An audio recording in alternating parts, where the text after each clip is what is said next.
साथियों, हम सभी ने देखा है कि परिवार में भी जब कोई 20-22 साल का हो जाता है तो घर के बड़े बुजुर्ग बार बार सुनाते हैं कि अब समय आ गया है, अपने पैरों पर खड़े हो जाओ। और मुझे पक्का विश्वास है, आप जब यहां से घर अब जाओगे जरा मिलने के लिए माता पिता को, तो पहला यही सुनोगे कि भाई अब मेरा काम पूरा हो गया, अब अपने पैरों पे खड़े हो जाना। हर माँ बाप यही कहने वाले हैं, और अगर देर कर दी तो बार बार सुनने को मिलेगा। घर के बड़े बुजुर्ग माता पिता ऐसा इसलिए करते हैं ताकि आप आत्मनिर्भर बने, आप अपने सामर्थ्य को पहचाने, आप सपने देखें, उनको संकल्प में परिवर्तित करें और जी जान से उसे सिद्ध करके रहें। हमारे भारत ने भी तो आजादी के बाद अपनी यात्रा नए सिरे से शुरू की थी। जब देश की आजादी को 25 साल हुए, तब तक हमें भी अपने पैरों पर खड़ा होने के लिए बहुत कुछ कर लेना चाहिए था। तब से लेकर अब तक बहुत देर हो चुकी है। देश बहुत समय गंवा चुका है। बीच में 2 पीढ़ियां चली गई, इसलिए हमें 2 पल भी नहीं गंवाना है। साथियों, मेरी बातों में आपको अधीरता नजर आ रही है, और बहुत स्वाभाविक है कि आपको अधीरता लगती भी होगी। लेकिन मैं चाहता हूं, और जब आज कानपुर की धरती पर आपके बीच में आया हूं, तो मेरा मन करता है आप भी इसी तरह आत्मनिर्भर भारत के लिए अधीर बने। आत्मनिर्भर भारत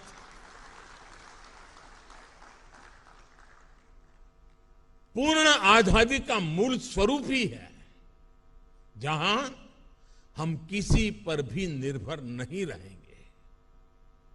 स्वामी विवेकानंद ने कहा था, every nation has a message to deliver, a mission to fulfill, our destiny to reach। यदि हम आत्मनिर्भर नहीं होंगे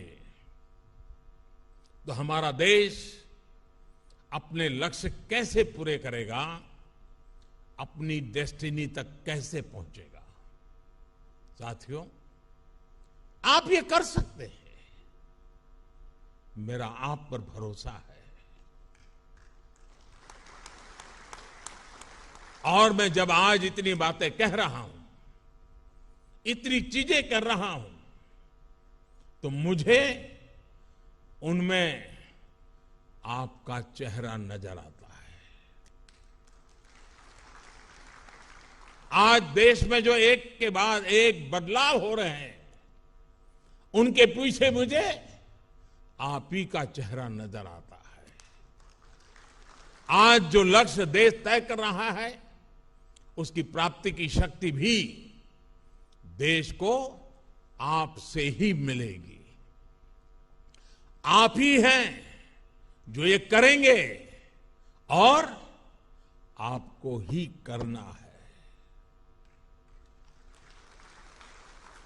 ये अनंत संभावनाएं आपके लिए ही हैं, और आपको ही इन्हें साकार करना है। देश जब अपनी आजादी के 100 वर्ष मनाएगा, उस सफलता में आपके पसीने की महक होगी, आपके परिश्रम की पहचान होगी।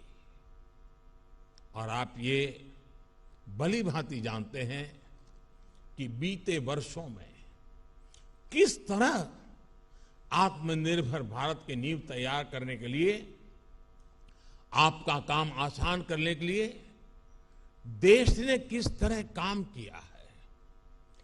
पिछले 7 सालों में देश में startup India, stand up India जैसे प्रोग्राम शुरू हुए, अटल इनोवेशन मिशन और पीएम रिसर्च स्कॉलरशिप के जरिए देश युवाओं के लिए नए रास्ते बना रहा है। नेशनल एजुकेशन पॉलिसी के साथ फ्यूचरिस्टिक टेम्परामेंट की नई पीढ़ी को तैयार करने की शुरुआत हो रही है। ईज ऑफ डूइंग बिजनेस को सुधारा गया, पॉलिसी ब्लॉकेज दूर किए गए।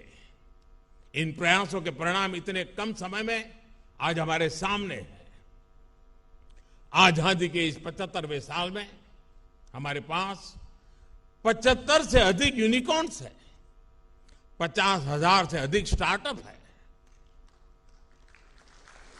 इनमें से 10,000 स्टार्टअप तो केवल पिछले 6 महीनों में आए हैं। आज भारत दुनिया का दूसरा सबसे बड़ा स्टार्टअप हब बनकर उभरा है। कितने स्टार्टअप्स तो हमारी आईआईटीज के युवाओं ने ही शुरू किए हैं। अभी हाल ही के एक रिपोर्ट के मुताबिक भारत दुनिया के कई विकसित देशों को पीछे छोड़कर तीसरा सबसे बड़ा यूनिकॉर्न कंट्री बन गया है।